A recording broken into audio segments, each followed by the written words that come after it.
Gabi ng June 20, 2025 sa kuha ng closed-circuit television o CCTV footage ng Barangay Pitogo, makikita ang grupo ng mga lalaki nagiinuman sa isang eskinita habang naglalaban naman ang isang babae sa gilid. Maya-maya lang, eksena sa inuman ng isang lalaking nakaitim na damit.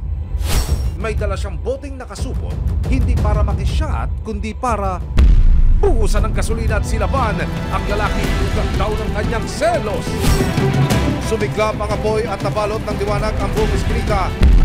Ang ibang mga residente nagkandarapang isalba ang kanilang motor at mga kagamitan. Nakita rin sa CCTV ang ginawang pagtakas ng suspect habang may apoy pa sa kanyang kanang kamay. Kinilala ng mga residente at ng barangay ang suspect na si Gregorio Adan alias Jr., 43 taong gulang. Ang kanyang biktima, ang 28 taong gulang na si James Villaruel.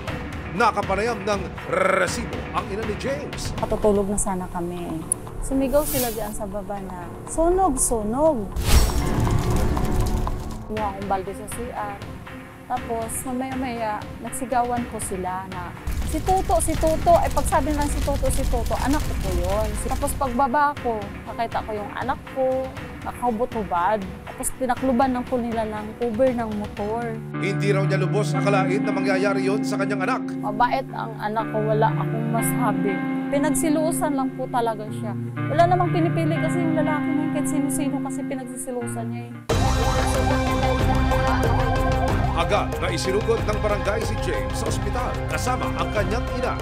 So, dito niya talaga malala. Tapos dito niya malalim yung dito niya.